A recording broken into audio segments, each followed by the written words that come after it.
സമാധാന ശ്രമങ്ങൾ തുടരുന്നതിനിടയിലും ഗസയിൽ യുദ്ധം തുടരുന്നു. പലസ്തീൻ ജനതയ്ക്ക് നേരെ ക്രൂരമായ ആക്രമണമാണ് ഇസ്രായേൽ നടത്തുന്നത്.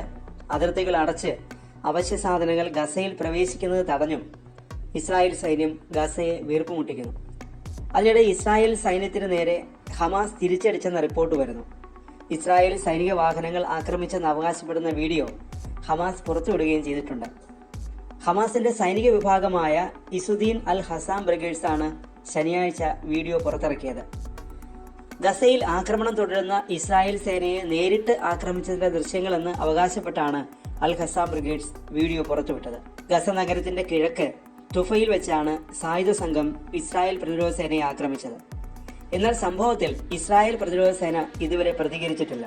വടക്കൻ ഗസയിൽ അതിശക്തമായ കര വ്യോമ ആക്രമണമാണ് ഇസ്രായേൽ നടത്തുന്നത്. അതിനിടെയാണ് ആക്രമണ വീഡിയോ ഹമാസ് പുറത്തുവിട്ടത്. ഗസയിൽ ആക്രമണത്തിനിടെ ഒരു പട്ടാളക്കാരൻ കൊല്ലപ്പെട്ടതായും 5 പേർക്ക് പരിക്കേറ്റതായും ശനിയാഴ്ച ഇസ്രായേൽ പ്രതിരോധ സേന അറിയിച്ചിരുന്നു. ഗസയിൽ ഇസ്രായേൽ ആക്രമണം ശക്തമായി തുടരുന്നതിനിടെ ഹമാസിന്റെ തടവിൽ കഴിയുന്ന ബന്ദികളുടെ മോചനം അനിശ്ചിതത്വത്തിലാകുന്നു. ഇതിനെതിരെ കനത്ത പ്രതിഷേധമാണ് ഇസ്രായേലിൽ ഉയരുന്നത്.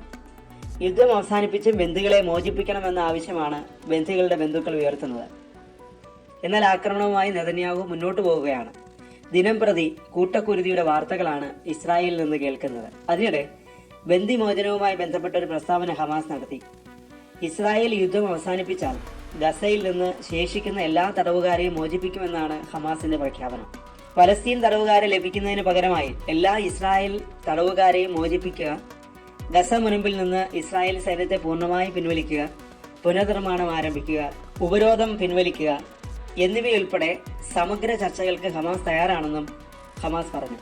ഹമാസിന്റെയും മറ്റ് പ്രതിരോധ ഗ്രൂപ്പുകളുടെയും നേതൃത്വം ക്രൂരമായ ആക്രമണവും വംശഹത്യയും അവസാനിപ്പിക്കാൻ ആഗ്രഹിക്കുന്നു.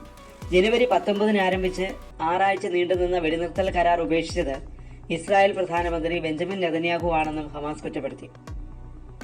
3 ഘട്ടങ്ങളായിരുന്നു കരാറിൽ ഉദ്ദേശിച്ചിരുന്നത്. എന്നാൽ 2ാം ഘട്ടത്തിൽ ഇസ്രായേൽ ഗസയിൽ നിന്ന് പൂർണ്ണമായും പിൻവാങ്ങേണ്ട സമയമായപ്പോൾ ഇസ്രായേൽ ഏകപക്ഷീയമായി കരാറിൽ നിന്ന് പിന്മാറി.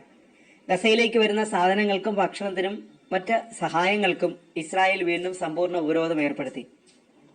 മാർച്ച് 15 ആയപ്പോഴേക്കും നെതന്യാഹു ഗസയ്ക്കെതിരെ പൂർണ്ണതോതിലുള്ള യുദ്ധം പുനരാരംഭിച്ചു.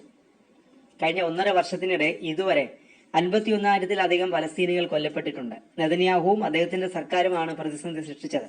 അതോടെ മധ്യസ്ഥരായ ഈജിപ്തും ഖത്തറും ഹമാസുമായി വീണ്ടും ആശയവിനിമയം നടത്തി. റമദാൻ അവസാനത്തോടെ അവരുടെ നിർദ്ദേശം ഞങ്ങൾ സമ്മതിച്ചു. എന്നാൽ നെതന്യാഹു തന്റെ രാഷ്ട്രീയ ഭാവി സംരക്ഷിക്കാൻ യുദ്ധവും ആക്രമണവും തുടരുമെന്ന് ഉറപ്പുണ്ടായിരുന്നുവെന്നും ഹമാസ് പറഞ്ഞു. മാർച്ച് 30 വിശുദ്ധ മാസം അവസാനിച്ചു. അതിനുശേഷം ഇസ്രായേൽ ഒരു നിർദ്ദേശം മുന്നോട്ട് വെച്ചു. അസാധ്യമായ വ്യവസ്ഥകളാണ് ഇസ്രായേൽ മുന്നോട്ട് വെച്ചത്.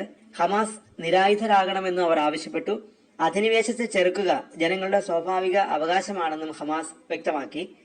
ഹമാസ് നെതന്യാഹുവിന്റെ ഭാഗിക കരാറുകളുടെ ഭാഗമാകില്ല. കാരണം ഹമാസ് താൽക്കാലിക വെടിനിർത്തലല്ല, യുദ്ധത്തിന് സ്ഥിരമായ ഒരു അന്ത്യമാണ് തേടുന്നത്. വെടിനിർത്തലിനായി ഗസയിലെ എല്ലാ സായുധ ഗ്രൂപ്പുകളും ഇസ്രായേലിന് കീഴടങ്ങണമെന്ന ആവശ്യമാണ് ഇസ്രായേൽ ഉയർത്തിയത്. എന്നാൽ ഈ ഉപാധി ഹമാസ് തള്ളിയിട്ടുണ്ട്. വെടിനിർത്തൽ ശ്രമങ്ങൾ തകിടം മറിക്കാൻ ഇസ്രായേൽ പ്രധാനമന്ത്രി ബെഞ്ചമിൻ നെതന്യാഹു ശ്രമിക്കുന്നതായും ഹമാസ് ആരോപിക്കുന്നു.